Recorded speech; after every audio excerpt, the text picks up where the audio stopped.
இயேசு கிறிஸ்துவின் நாமத்தினால் உங்களுக்கு என் அன்பின் நல்வாழ்த்துக்கள். இந்த நாளில் இந்த வேளையில் கூட கர்த்தருடைய வார்த்தையை கேட்கும்படியாய் கர்த்தர் கொடுத்திருக்கிற வாக்குத்தத்தத்துக்காக நம்ம கர்த்தரை ஸ்தோத்திரம் பண்ணுவோம். நீதிமொழிகள் 13ஆம் அதிகாரம் 12வது வசனம். நெடுங்காலமாய் காத்திருக்கிறதில் இருதயத்தை இழக்க பண்ணும், விரும்பினது வரும்போதோ ஜீவ விருட்சம் போல் இருக்கும். நீங்கள் ஒருவேளை நெடுங்காலமாக ஏதோ ஒரு காரியத்தை குறித்து காத்து கொண்டிருக்கலாம். அது ஒருவேளை இருதயத்தை இழைக்க பண்ணி கொண்டிருக்கும்.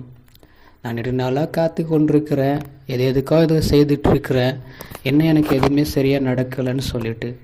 ஆனால் நம்ம அவ்வளோ நாளாக காத்திருந்து நம்ம விரும்பினது நமக்கு வரும் பொழுது அது ஒரு ஜீவனை போல, ஜீவ விருட்சம் போல நமக்கு காணப்படும். அது கர்த்தருக்கு நல்லா தெரியும். நம்ம காத்திருக்கிறது, நம்ம எதுக்காக காத்திருக்கிறோம், எப்படி இருக்கிறோன்னு அவருக்கு நல்லாவே தெரியும். ஏன்னா அவர் அறிந்து ஆராய்கிற கர்த்தராக இருக்கிறபடினால, நம்ம இருதயத்தை அறிந்து இருக்கிறதுனால, நம்முடைய இருதயத்தை இழக்க பண்ணினாலும் நம்ம விரும்புகிற காரியம் நமக்கு வரும் பொழுது அது நமக்கு ஒரு ஜீவ விருட்சம் போல் இருக்குல்ல. அதனால் நீங்கள் சோர்ந்து போகாதீங்க. கர்த்தர் நிச்சயமாகவே நீங்கள் காத்திருக்கிறத அது இலக்க பண்ணுற மாதிரி இருந்தனாலும் நீங்கள் விரும்புகிற காரியம் கண்டிப்பாக கைகூடி வரும். நீங்கள் விரும்புகிற காரியம் கைகூடி கண்டிப்பாக வரும். அதுக்கு நீங்கள் விசுவாசிக்கணும்.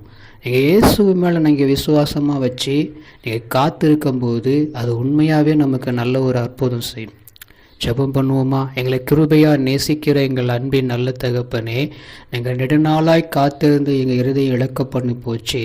நாங்கள் விரும்பினது கிடைக்கும்போது எங்கள் ஜீவ விருட்சம் போல் அது இருக்கும். அதனால் காத்திருக்கிறத நீங்கள் அற்புதமாக அதிசயமாக எனக்கு நடத்தி பெரிய காரியங்களை செய்வீங்க நான் விசுவாசிக்கிறேன்ப்பா.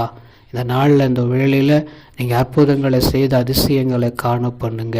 இயேசுவின் நாமத்தில் சொல்லி ஜெபிக்கிறேன் நல்ல பிதாவே, ஆமென்.